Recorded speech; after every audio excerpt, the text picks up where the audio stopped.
आपका जो trade wind है वो किसके लिए ज्यादा लॉयल होगा, टीई के लिए कि जीई के लिए? आपकी ट्रेड विंड्स को कहां पर कन्वर्ज करना चाहिए? लो प्रेशर पर, इक्वेटोरियल लो। तो इक्वेटोरियल लो किसका लॉयल है, ज्योग्राफिकल इक्वेटर का कि थर्मल इक्वेटर का? शाबाश, that's like my class, thermal equator का। तो इसका मतलब जब इक्विनॉक्स है तो ये मेरी नॉर्थ ईस्टर्न ट्रेड, याद आ गया सबको? आप तो ट्रेड विंड बेल्ट पर ही हो ना, इंडिया तो ट्रेड विंड बेल्ट पर ही है। और ये आपकी साउथ ईस्टर्न ट्रेड, और इसीलिए ये जो आपका आईटीसीजी, बहुत बार नाम सुना है, इंटर ट्रॉपिकल कन्वर्जेंस जोन, बन गया ना आसान। आईटीसीजी कहां पर प्लेस होगा, ज्योग्राफिकल इक्वेटर पर। So ITCZ is equal to geographical equator because that is equal to thermal equator. Give me hand raise. ये कंडीशन हुआ इक्विनॉक्स का। अब आपने फटाफट से apparent shift of sun toward south कर दिया, तो क्या होगा, trade wind north east geographical equator को क्रॉस करेगी, क्योंकि नॉर्थ ईस्ट ट्रेड किसकी खोज में है, north east trade equatorial low की खोज में है। इक्वेटोरियल लो थर्मल इक्वेटर के साथ सदर्न हेमिस्फेयर में चला गया, तो साउथ ईस्ट ट्रेड का जो एरिया ऑफ इंफ्लुएंस है वो कम हो जाएगा। Yes no? तो अब आईटीसीजी कहां गया, ITCZ which is equal to thermal equator is placed in southern hemisphere. Hand raise कर दो। और अब जरा ध्यान से, बहुत ध्यान से नोटिस करना, थोड़ा carefully. I don't need all of them, but फिर भी एक थोड़ा सा रेफरेंस से एक आसान हो जाता है, so we just want to create. पूरा सदन बनाएंगे तो गड़बड़ होगा, तो रिस्ट्रिक्ट करते। चलो, सो दिस इज माय छोटा सा दिखता हुआ हॉर्न ऑफ अफ्रीका, ये मेरा अरेबियन पेनिनसुला, ये मेरा peninsular India, this is my Myanmar, this is my Malaya Peninsula, this is my Indochina Peninsula, Sumatra Java चाहिए तो बनाओ, नहीं तो छोड़ दो। और यहाँ पर ड्रॉ करेंगे हम अपना इक्वेटर। ये मेरा कौन सा इक्वेटर है, ज्योग्राफिकल इक्वेटर। अब हम कौन सा कंडीशन डेवलप कर रहे हैं, समर सोलिस्टिस। अब समर सोलिस्टिस में क्या हो रहा है, बहुत ध्यान से देखना। साउथ ईस्ट ट्रेड सबसे पहले तो इवॉल्व आउट करेंगे, थर्मल इक्वेटर को अलग कलर से करते हैं। आइडियली थर्मल इक्वेटर को इधर होना चाहिए, बट इंडियन ओशन रीजन में आईटीसीजी कुछ इस तरह से प्लेस्ड होती है। आईटीसीजी, the exceptional bend of ITCZ is due to continentality of Indian Ocean region। इसका मतलब क्या है कि भाई नदर्न इंडियन ओशन तो अरेबियन सी और बे ऑफ बंगाल है ना, वो इंडियन ओशन तो है ही नहीं। अटलांटिक ओशन में इक्वेटर को प्लेस करोगे तो अटलांटिक ओशन नॉर्थ में भी अटलांटिक है, अटलांटिक ओशन साउथ में भी अटलांटिक है। बट अगर इंडियन ओशन रीजन को ट्रेस करोगे तो आपको क्या दिखाई दे रहा है कि भाई इंडियन ओशन तो नॉर्थ में इंडियन लैंड मास की वजह से दो इक्वल पार्ट में, दो अनइक्वल पार्ट में बटा हुआ है, उसी को आप कह रहे हो it's a marginal water, it's not a open ocean. तो क्या होगा, ध्यान से देखना, साउथ ईस्ट ट्रेड एक्सटेंड करेगी नदर्न हेमिस्फेयर में, क्रॉस करेगी ज्योग्राफिकल इक्वेटर को, जैसे वो ज्योग्राफिकल इक्वेटर को विंटर्स में क्रॉस करती है। इतना ज्यादा क्रॉस करेगी कि वो दो जगह दोनों ही जगह इंपॉर्टेंट है, इसको भी सर्कल में मार्क कर दिया, इसको भी सर्कल में मार्क कर दिया। एक है कोस्टल यमन और एक है कोस्टल सोमालिया। कोस्टल यमन और कोस्टल सोमालिया में ये साउथ ईस्ट मॉनसून्स की तरह एक्ट करेगी। ये इतना नदर्न हेमिस्फीयर में इंक्लूड कर गए। Wind is always named after the direction from where it blows. तो जब तक ये यमन तक पहुंची है तब तक ये साउथ ईस्ट है। अब याद करो कि कोरियोलिस फोर्स इक्वेटर पर तो 0% होता है, बट इक्वेटर से जैसे जैसे हायर लैटिट्यूड में चलते चले जाते हैं उसका वैल्यू बढ़ता जाता है। यमन तक पहुंचने के बाद ये विंड बहुत आराम से कोरियोलिस डिफ्लेक्शन की वजह से इंडिया और इंडो चाइना पेनिनसुला में कौन से विंड के तौर पर मूव करती है? South west monsoon. Hand raise कर दो। South eastern trade of southern hemisphere is south west monsoon of India. ये एक्सेप्शनल बेंट हमें बताया था फ्लोन ने, इसलिए हम इसको फ्लोन का आईटीसीजी कंसेप्ट भी बोलते हैं। फ्लोन के आईटीसीजी कंसेप्ट में प्रूफ किया था कि south east trade is south west monsoon, और ये monsoon that is south west monsoon is experienced in India and Indo China peninsula, माने इंडिया में और इंडो चाइना पेनिनसुला में आप इसको एक्सपीरियंस करते हैं। ठीक हो गया? चलो अब वापस आते हैं मैप ऑफ इंडिया में और उसको जज करने की कोशिश करते हैं कि इसको अप्लाई कैसे करें। So if I have to apply this on map of India, how will I apply it? अब इसको आपने पिकअप कर लिया तो you take my word, you are done with Indian climate. इसके बाद आपको इंडियन क्लाइमेट में अगर कुछ समझना है तो वो सिर्फ समझना है ट्रॉपिकल साइक्लोन का मैकेनिज्म, बाकी सब चीजें डन हो जाएंगी। तो थोड़ा सा ध्यान से समझना। Shrinking it here, applying it from the basic, कि मान लीजिए कि ये मेरा ज्योग्राफिकल इक्वेटर है और इस ज्योग्राफिकल इक्वेटर के साउथ से मेरे पास चली आ रही है साउथ ईस्ट ट्रेड विंड, जो नदर्न हेमिस्फेयर में एंटर करने के बाद डिफ्लेक्ट होकर इंडिया में एंटर करती है एज साउथ वेस्ट मॉनसून। ठीक है, तो हमने यहां पर लेबल कर दिया साउथ वेस्ट मॉनसून। हम इस डायग्राम को भी रिमूव करेंगे, ध्यान से पहले समझ लो ये basic. South west monsoon Indian land mass की वजह से दो ब्रांचेस में डिवाइड हो जाती है। एक का नाम है अरेबियन सी ब्रांच और एक का नाम है bay of Bengal branch. Arabian Sea branch and Bay of Bengal branch, two branches of advancing monsoon. What are advancing monsoon? Southwest monsoon. Go ahead दे दो, फिर हम फटाफट से डायग्राम बनाते हैं, हमारे साथ लिखते जाना, and then we'll understand it. And it will be making the things very easier for us. ठीक है, तो इसको हटा देते हैं क्योंकि हमें अपने फोकस पर ये वाला लॉजिक नहीं रखकर इंडिया को अपने दिमाग में रखना है. So I maintain it at this level so that I get this scope to write also. तो जो मेरा अरेबियन सी ब्रांच है, आई लेबल इट है, लॉन्ग टर्म डेटा एनालिसिस में हमें क्या प्रूव हुआ कि अरेबियन सी ब्रांच जो है वो इंडियन लैंड मास पर एंटर करती है एट 3 डिफरेंट लोकेशंस। अब ये 3 डिफरेंट लोकेशंस क्या क्या हैं उनको लेबल करते हैं। This is number 1, this is number 2 and this is number 3। ये मेरा अरेबियन सी ब्रांच है। ठीक है, अभी इसके डिटेल्स क्रिएट कर रहे हैं।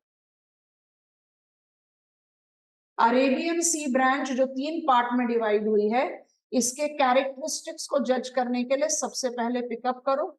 अरेबियन सी branch always causes first precipitation, जो फर्स्ट मॉनसूनल शावर्स हैं वो मालाबार कोस्ट में एक्सपीरियंस किए जाते हैं। तो मालाबार कोस्ट में बाय डिफॉल्ट मॉनसूनल विंड कौन सी होगी? अरेबियन सी ब्रांच होगी। दूसरा, it causes precipitation in almost entire peninsula, western and central India to Punjab, Haryana. अब सवाल ये उठता है कि आप महाराष्ट्र से एंटर कर रहे हो चाहे मध्य प्रदेश से एंटर कर रहे हो, आपका ऑब्जेक्टिव ये क्यों है कि आप पंजाब हरियाणा में जाओ? लिखकर रिमूव कर देंगे, ध्यान से सुनना। July isobaric map have Indian air pressure between 997 millibar to 1009 millibar। जल्दी से याद कराओ बच्चों। Air pressure at mean sea level was 1013.25 millibars। पूरा इंडिया इस समय लो प्रेशर है, बट लोएस्ट प्रेशर कहां पर है? तो विंड कहीं से भी आएगी, उसका ऑब्जेक्टिव तो होगा ना कि लो प्रेशर पर पहुंचे, यस और नो। इसलिए जब आप अरेबियन सी ब्रांच और बे ऑफ बंगाल ब्रांच, इसको भी उसके भी ब्रांचेस बना देते हैं, बे ऑफ बंगाल ब्रांचेस को नोटिस करोगे, वो कहीं से भी लैंड मास ऑफ इंडिया पर एंटर करे। बे ऑफ बंगाल ब्रांच ऐसे चलती है, एंटर करती है इधर से, इसको भी हम बाद में लेबल करते हैं, एंटर करती है इधर से और एंटर करती है इधर से। अब हम इनको नंबर नेम दे देते हैं, नंबर 1 या ABC कर देते हैं, A B and C। ये सब के सब ब्रांच अल्टीमेटली किधर जाएंगे? इन सारी ब्रांचेस को पहुंचना है पंजाब हरियाणा। पर ऐसा क्यों है? Why they are always willing to reach Punjab Haryana? They are willing to reach Punjab Haryana because wind always moves following the pressure gradient। पूरा का पूरा इंडिया है आपका लो प्रेशर, पर लोएस्ट प्रेशर तो पंजाब हरियाणा में होगा। बे ऑफ बंगाल ब्रांच को मार्क कर दिया है, तो इनकी भी लेबलिंग कर देते हैं ताकि आपका डायग्राम रेडी हो जाए। पढ़ेंगे बे ऑफ बंगाल थोड़ी देर बाद। बे ऑफ बंगाल का जो ए ब्रांच है उसका नाम बी ब्रांच और सी ब्रांच, अभी सिर्फ नाम लिखकर छोड़ रहे हैं, अभी तो हमने अरेबियन सी के ब्रांचेस के नाम भी नहीं लिखे। ए ब्रांच को बोलते हैं मेघालयन ब्रांच, अभी हम इसके बारे में नहीं स्टडी करेंगे। बी को बोलते हैं नॉर्थ ईस्टर्न ब्रांच और सी को बोलते हैं उत्कल ब्रांच। ठीक है, अब हम पहले अरेबियन सी ब्रांच के बारे में पढ़ेंगे। अब हम आगे बढ़ जाएं, समझ में आ गया ना कि अरेबियन सी ब्रांच जो है वो प्रेसिपिटेशन कहाँ कहाँ करती है। अच्छा, बे ऑफ बंगाल ब्रांच को रहने दो। अब शुरू करते हैं अरेबियन सी ब्रांच के कैरेक्टरिस्टिक्स को जज करना। सो आई रिमूव दिस। डायग्राम पर अपनी पूरी नजर रखेंगे, 1 2 3 को ध्यान से नोटिस करेंगे, इसको भी रिमूव कर दिया नीटनेस को मेंटेन करने के लिए। I want to take up Arabian C branch. Number 1 को बोलते हैं western Ghats branch. Western Ghat branch is the wettest branch of Arabian sea, 250 centimetre के करीब बारिश करती है। दूसरी ब्रांच को बोलते हैं central Indian branch. Central Indian branch जो है वो नर्मदा तापी माउथ से एंटर करती है इंडिया में, और इसका जो प्रेसिपिटेशन यील्डिंग अमाउंट है वो सम 130 सेंटीमीटर्स है। और तीसरा ब्रांच अपने आप ही अपना नाम बता रहा है, उसका नाम है काठियावाड़ ब्रांच। और आप नोटिस कर सकते हो हमने उसको कहां से ड्रॉ किया है, वो गल्फ ऑफ खंबात से एंटर कर रहा है इंडिया में, है ना। और जब वो गल्फ ऑफ खंबात से एंटर कर रहा है तो ये क्वालिफाई करता है driest branch of advancing monsoon, 75 centimetres. आपने अगर ये वैल्यूज लिख लिए हैं तो आप हमें गो अहेड दे दो, हम यही वाले वैल्यूज कंपैरेटिव इधर भी लिख देते हैं। Meghalayan branch yields more than 1000 centimetres, कोई कंपैरिजन ही नहीं। North eastern branch yields more than 250 centimetres like your western Ghat, और Utkal yields some 130 centimetres like your central Indian branch. अब इसके पीछे का रैशनल समझ गए कि इंडियन क्लाइमेट आपके पॉकेट में, आपने इतना लिख लिया है तो अब जरा हमें जल्दी जल्दी से बता दो, हम आपको समझाएं, क्विकली समझाएं। अपनी फिजिकल ज्योग्राफी को रिकॉल करो, सब लोग रिकॉल करो। आपको क्या ये बात समझ में आती है कि अगर हम ये लिखें कि central Indian branch experiences broken orography and Kathiawar branch experiences no orography, making them drier branches of Arabian Sea compared to Western Ghat। आपको कुछ इसका लॉजिक समझ में आया है? लॉजिक समझाने के लिए ये वाला पॉइंट, ये वाला मैप ओपन करें। I think it is going to give you a better understanding of the thing. इसी मैप पर देखो, ध्यान से देखो। आप लोगों को याद आ रहा है हमने फिजिकल मैप ऑफ इंडिया को पढ़ते समय क्या जज किया था? फिजिकल मैप को इंडिया को जब पढ़ते समय हमने जज किया था that this is my Narmada, तो ये है मेरा विंध्यन रेंज, विंध्यन स्कार्पलैंड, बघेलखंड। अगर तापी रिवर्स को देखें और लेकर जाएं आपका डिमार्केशन ऑफ सतपुरा, तो सतपुरा रेंज, महादेव, माईकाल, तो बिल्कुल ये हो सकता है ना कि मेरे को सतपुरा और ग्वालीगढ़ के बीच में से पैसेज मिल जाए, मुझे विंध्यन और स्कॉटलैंड के बीच में से पैसेज मिल जाए। तो पैसेज मिल जाए मतलब मेरे पास ब्रोकन ओरोग्राफी है। और इसके कंपैरिजन में अगर आप वेस्टर्न घाट्स को देखो तो can you recall it was an uninterrupted mountain escarpment, जो नीलगिरी पर मर्ज करके फिर अनामलाई एंड कार्डोमम जैसे बैरियर बनाता है। हैंड रेस कर दो जल्दी जल्दी से। और अगर आपने काठियावाड़ ब्रांच को देखना है तो आप क्या नोटिस करोगे कि इस बेचारे को तो कोई बैरियर मिला ही नहीं, क्योंकि ये तो चल रहा है अरावली के पैरेलल। यस और नो? जहां पर ओरोग्राफिक बैरियर आएगा वहां पर मॉइस्चर लेडन विंड को फोर्स होना पड़ेगा राइज करने के लिए, बार बार कंडेंस करने के लिए, तो वो विंडवर्ड साइड में ज्यादा बारिश करेगी। यस और नो? लॉजिक को पकड़ो, लॉजिक को पकड़ लोगे तो प्रेसिपिटेशन पैटर्न इतना आसान हो जाएगा कि आपको याद नहीं रखना। तो हम क्या कह रहे हैं, वेस्टर्न घाट ब्रांच जो एंटर करी इसको ओरोग्राफिक बैरियर नियर अनइंटरप्टेड मिला, barring the exception of please recall Palghat gap and Shencotta gap. Hand raise कर दो। इसलिए केरला से मॉइस्चर लेडन विंड जाकर तमिलनाडु में रेन शैडो नहीं बना पाती, बट कर्नाटका में और महाराष्ट्र में रेन शैडो है।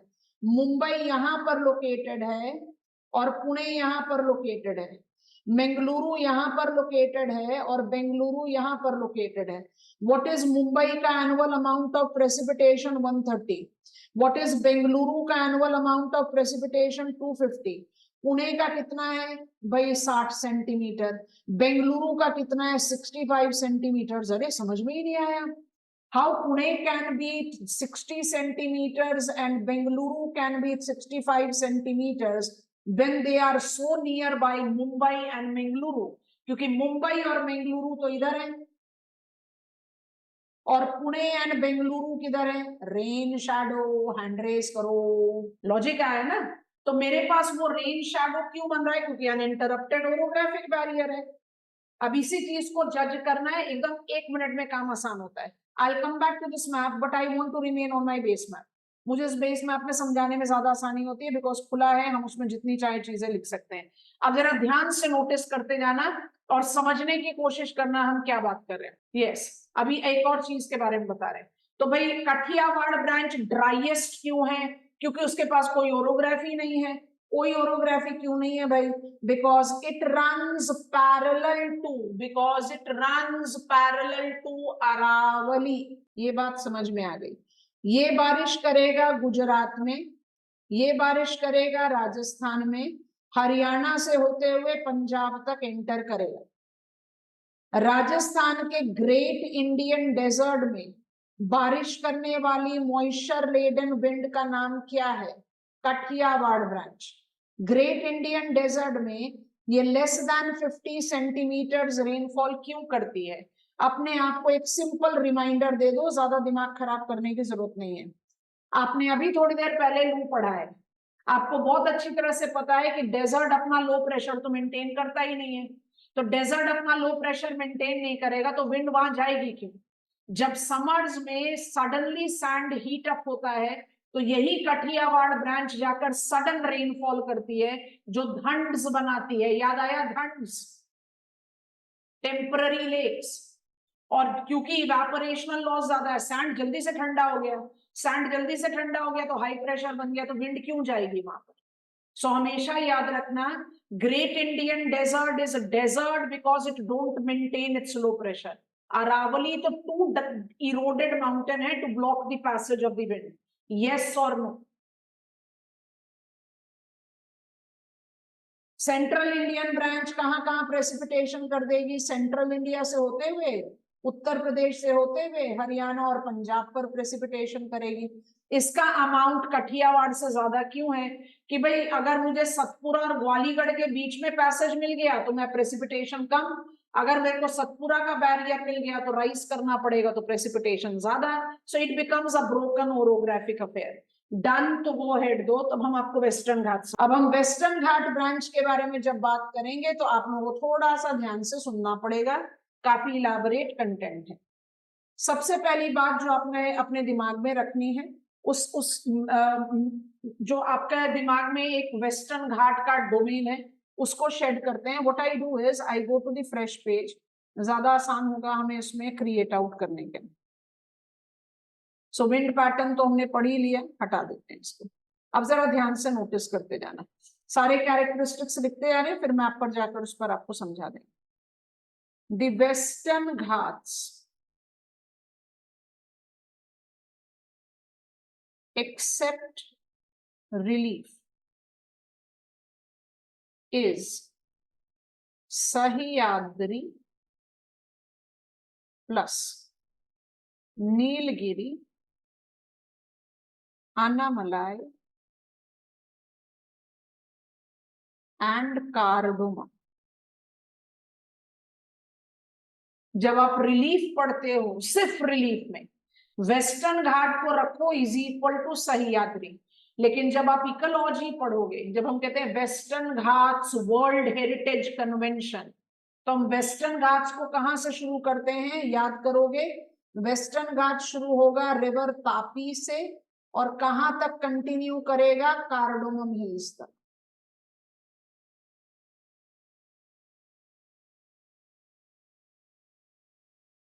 जब आपको जजमेंट लेना है कार्डोमम हिल्स का, तो आपको अपने दिमाग में हमेशा ये बात रखनी है कि ये सिर्फ इसलिए क्योंकि चाहे वो वेस्टर्न घाट्स है, चाहे वो नीलगिरी है, चाहे वो अन्नामलाई है, चाहे वो कार्डोमम है, वो अपने वेस्ट में वेटर स्लोप क्रिएट करता है और ईस्ट में ड्रायर स्लोप क्रिएट करता है। हैंड रेस करो, रिलीफ में सेम नहीं हो सकते क्योंकि नीलगिरी, अन्नामलाई, कार्डोमम तो हिल्स हैं और सह्याद्री माउंटेन एस्कार्पमेंट है, तो रिलीफ में नहीं होगा।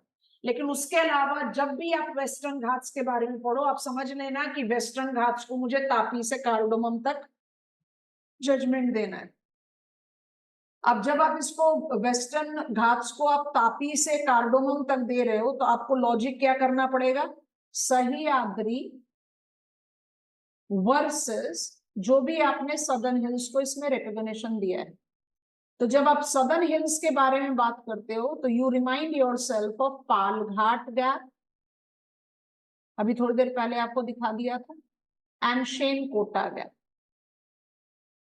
तो पालघाट और शेनकोटा गैप की वजह से क्लियर विंडवर्ड और लीवर्ड काइंड, माने ये विंडवर्ड वेटर और ये लीवर्ड ड्रायर वाला सिचुएशन इवॉल्व नहीं होता है, इतना स्ट्रॉन्ग नहीं होता। मतलब I can not call Tamil Nadu to be rain shadow interior because of the gaps. But जैसे ही आप सह्याद्री की बात करते हो, आप बहुत ध्यान से नोटिस करना, सह्याद्री, शेषाचलम। अब ना हम इसमें कुछ कुछ नाम लिखेंगे क्योंकि हमें कुछ स्टेट्स को रिप्रेजेंटेशन देना है, और एक एक लेबलिंग को पहले ध्यान से समझ लेना, उसके बाद मर्जी हो तो कॉपी कर लेना। वेस्टर्न घाट्स नहीं लिखेंगे, सह्याद्री लिखेंगे, क्योंकि हम समझ गए हैं कि वेस्टर्न घाट्स का यूसेज अलग अलग हो सकता है। सह्याद्री लिखा एक में, उसके साथ लिखा बालाघाट रेंज या शेषाचलम हिल्स। शेषाचलम आपको ऐसे भी याद रखना है क्योंकि ये एक बायोस्फेरिक रिजर्व है हमारे कंट्री का। और उसके बाद यहाँ ले लेते हैं बालाघाट, पहले लिखा है इसलिए दंडकर्ण्या ले लेते हैं, या ले लेते हैं, और मॉइस्चर लेडन विंड वेस्ट से चलेगी, राइज करने के लिए फोर्स होगी, फिर डिसेंड करेगी, फिर राइज करने के लिए फोर्स होगी, फिर डिसेंड करेगी, फिर राइज करने के लिए फोर्स होगी, फिर डिसेंड करेगी। जहां राइज करेगी वहां वेटर कंडीशंस क्रिएट करेगी, क्योंकि rising results in cooling, cooling results in adiabatic cooling, hand raise करो, और adiabatic cooling will result into condensation, पढ़ा था ना, latent heat release and temperature inversion.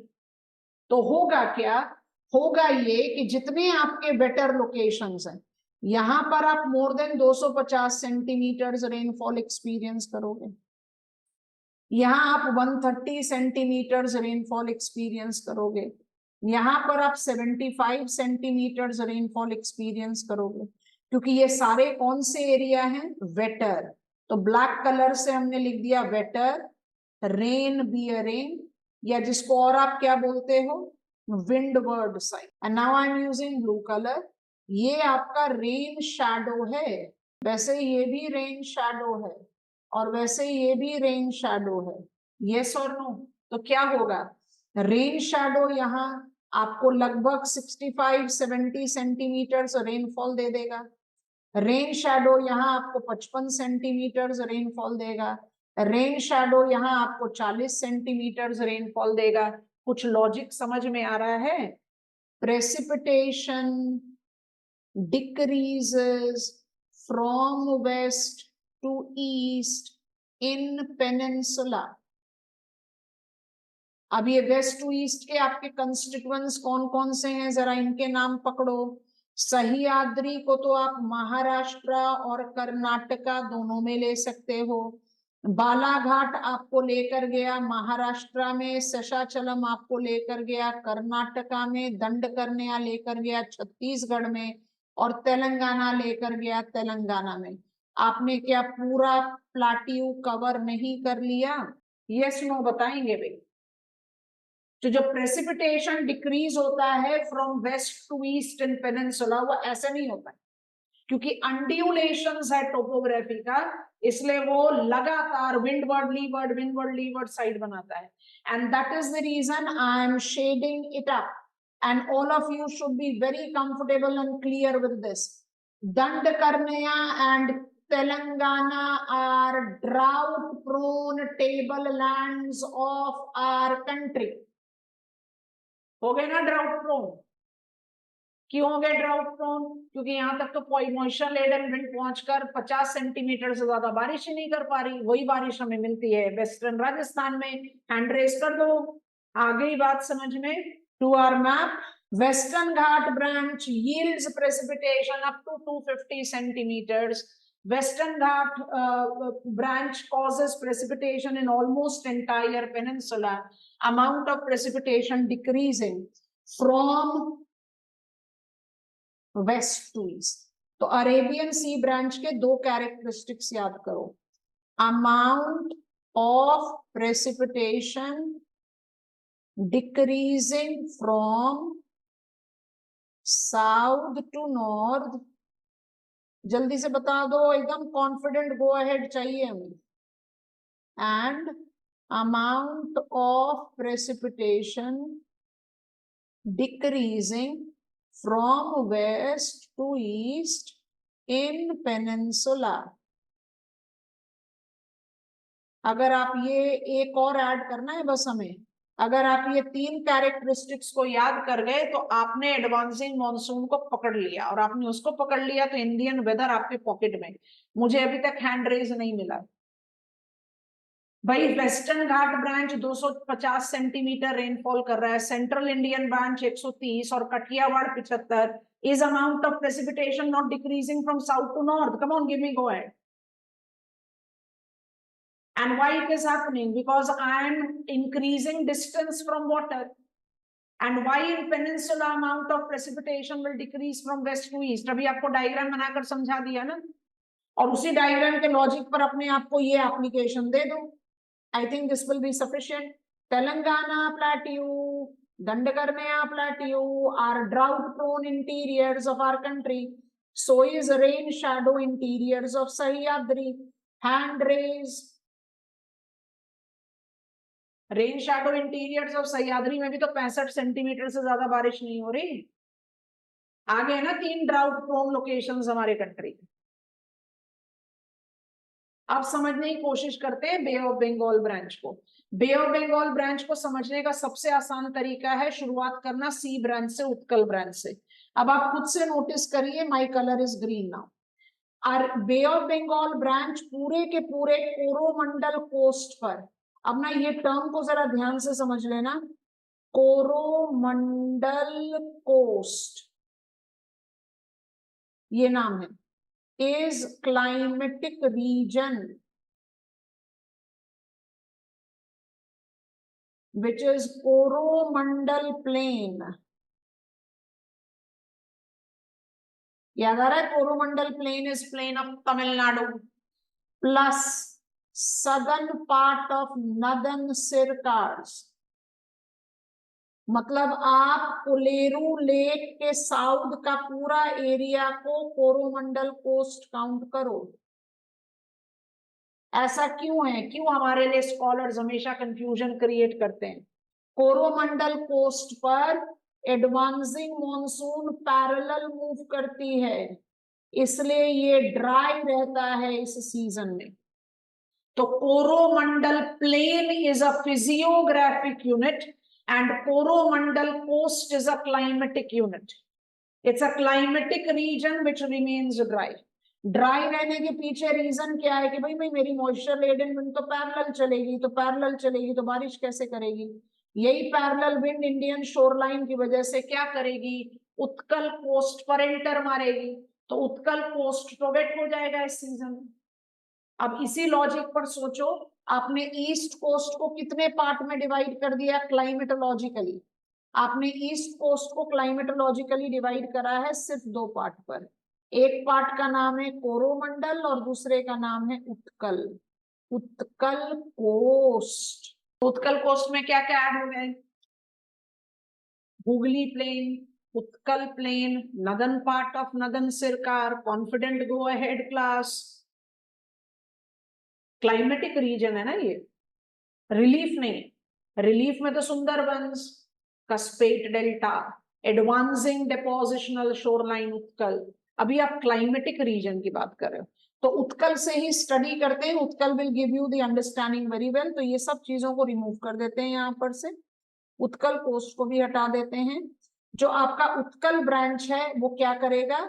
Utkal branch जो है वो इंडियन शोरलाइन की वजह से एंटर कर जाएगा, प्रेसिपिटेशन कॉज करेगा महानदी बेसिन में, ब्रह्मणी बेसिन में, और छोटा नागपुर प्लाटीव को एक ड्राउट प्रोन इंटीरियर बनाएगा। क्यों बनाएगा अभी थोड़ी देर बाद समझा रहे हैं हम। अब आपको फटाफट से नॉर्थ ईस्टर्न ब्रांच के बारे में बताएंगे, ध्यान से याद रखना। बे ऑफ बंगाल को रिमूव कर दिया, अरेबियन सी का डिटेल्स हटा दिया।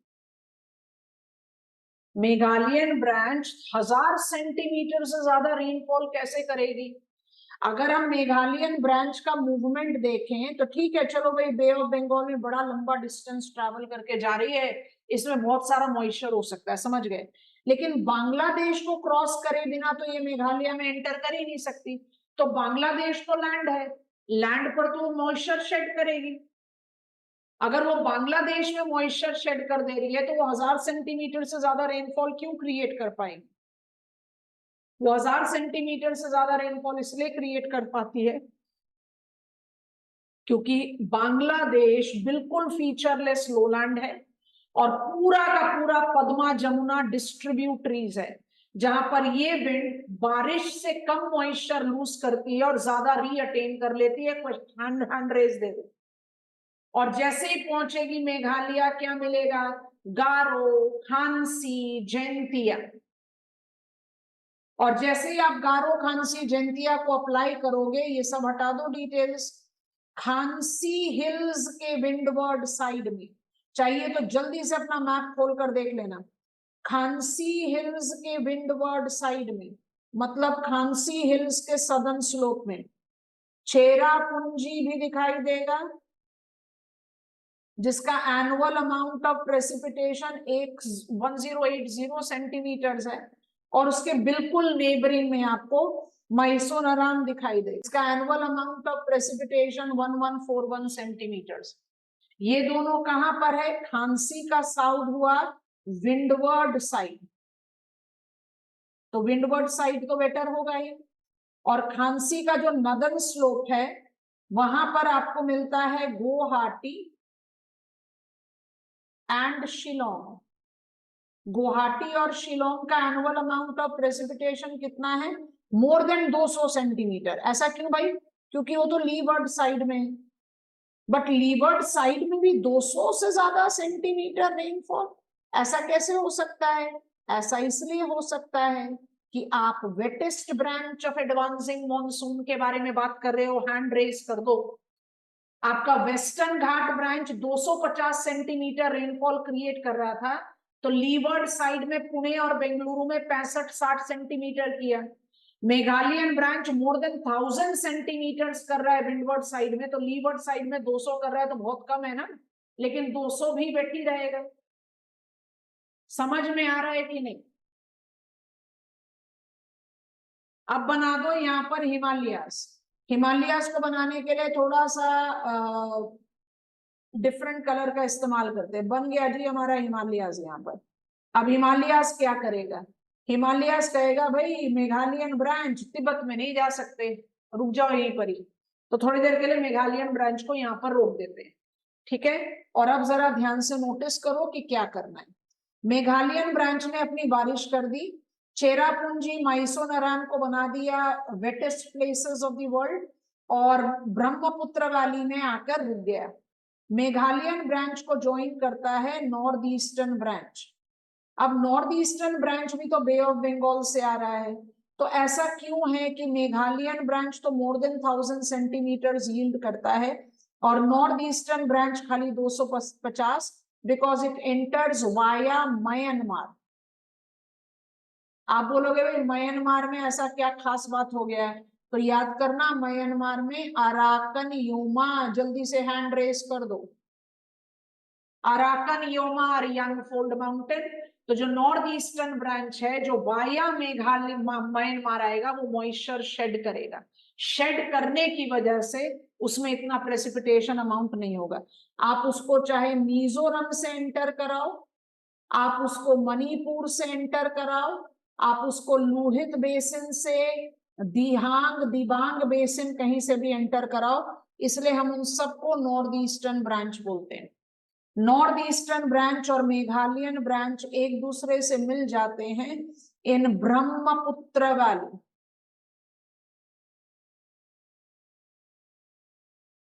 और ब्रह्मपुत्र वैली में ये बेचारे फंस जाते हैं फनल पैसेज में। जैसे हमास के टनल दिख रहे हैं ना आजकल हमें न्यूज में, वैसा टनल बन गया यहाँ पर। क्यों बन गया? हिमालय तो मुझे जाने देगा नहीं नॉर्थ में, और लोएस्ट प्रेशर मेरा है यहाँ पर, तो आप क्या करोगे जल्दी से बता दो बच्चों। confluenced flow of Meghalayan and northeastern branch will travel from east to west.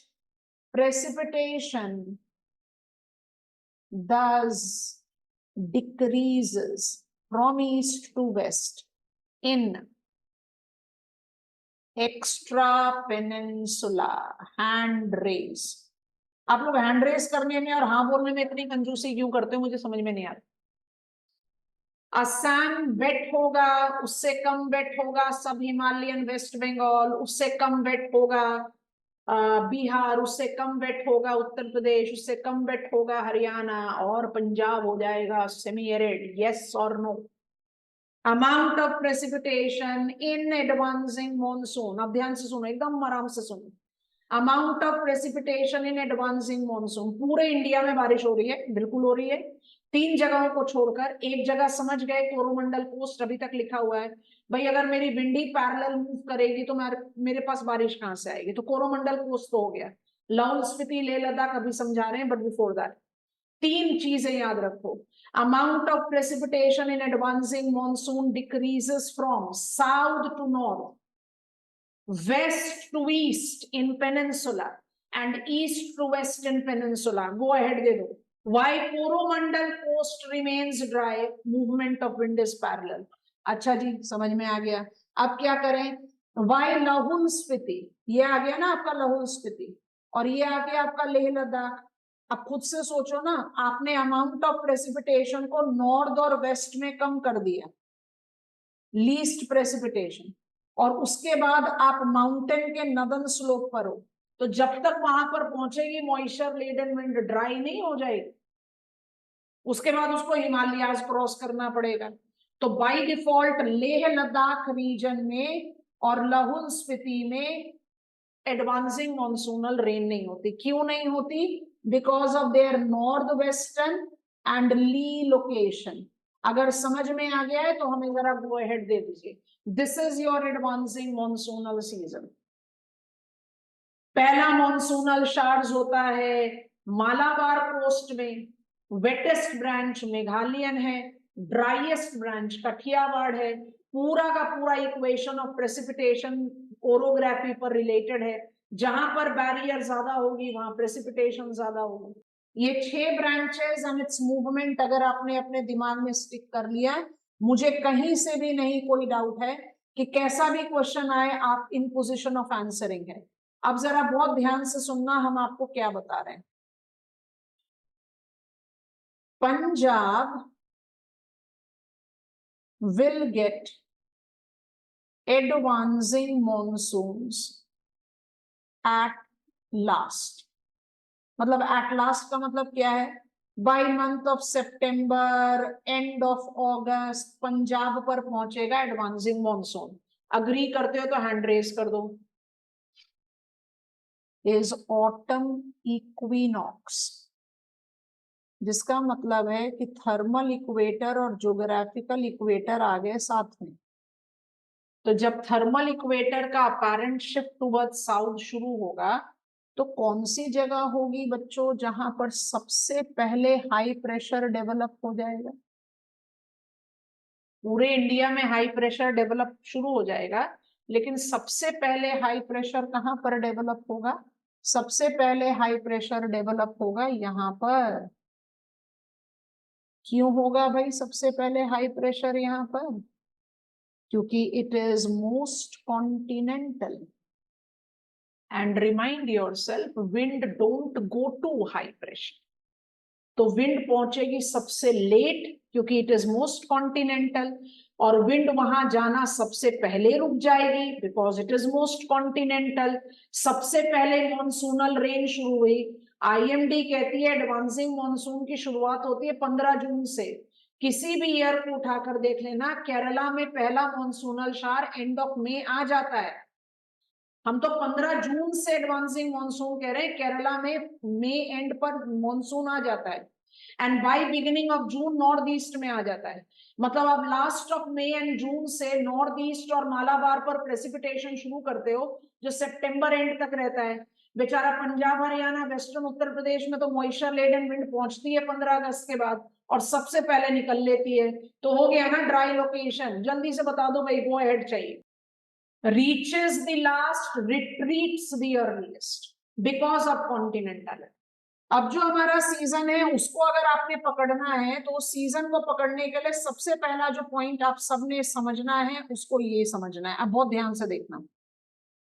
अब जो हमारा सीजन है, इसलिए हमने आपको टर्म रिट्रीट से फेमिलियर करवाया। अब जो हमारा सीजन है, सीजन नंबर 4, इस सीजन को हम क्या बोलते हैं? Retreating monsoon. रिट्रीटिंग मॉनसून का क्या मतलब है कि भाई Arabian sea, bay of Bengal ने पिछले 3 महीने मुझे बारिश दी है, तब मैं उसको रिटर्न बैक करूं ना। रिट्रीटिंग मॉनसूनल सीजन को हम नॉर्थ ईस्ट मॉनसूनल सीजन बोलते हैं। और north east monsoon is nothing but reestablished trade wind. अब हम जानबूझ के ना ट्रेड विंड के सिर्फ 2 एरो बना रहे हैं। अब हमें थोड़ा सा ध्यान से पहले लिख लो, हम बोलते हुए लिख दे रहे हैं, लिख लो और उसके बाद हमारे को आंसर देना, हम स्क्रीन स्टॉप कर देंगे, यहीं पर हम क्लास खत्म करेंगे। जब हमने ड्राई विंटर्स पढ़ा, हमने कहा north east trade is of शोर, जो मुझे यहाँ दिखाई दे रहा है, हम दोबारा से इसको लेबल कर दे रहे हैं, ऑफ शोर नॉर्थ ईस्ट। और कौन सा टेन्योर लिया था? 15 दिसंबर से 15 मार्च। पहले बता दो, याद आ गया है तो हैंड रेस करके बता दो, तब हम नया इंफॉर्मेशन लिखें। ड्यूरिंग 15 दिसंबर से 15 मार्च नॉर्थ ईस्टर्न ट्रेड ऑफशोर रहता है, इसलिए इंडिया इज ड्राई। यही पढ़ा था ना, यहीं से तो शुरुआत की थी। जल्दी बताओ। अब आप पढ़ रहे हो रिट्रीटिंग मॉनसूनल सीजन, जिसकी शुरुआत हो रही है 15 सितंबर से और ये इफेक्टिव रहेगा 15 दिसंबर तक। ठीक है, 15 सितंबर से 15 दिसंबर में होगा क्या? इंडियन लैंड मास पर फटाफट से सब ट्रॉपिकल हाई प्रेशर डेवलप हो जाएगा। क्यों डेवलप हो जाएगा? Apparent shift of sun towards south.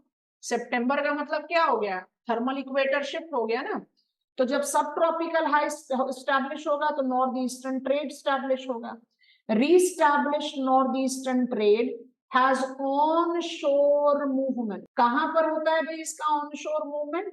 इसका ऑनशोर मूवमेंट होता है कोरोमंडल कोस्ट। आपको कोरोमंडल कोस्ट समझा दिया है, और इसलिए पूरे कोरोमंडल कोस्ट में अप टू 200 सेंटीमीटर्स का रेनफॉल इन 3 महीनों में एक्सपीरियंस किया जाता है।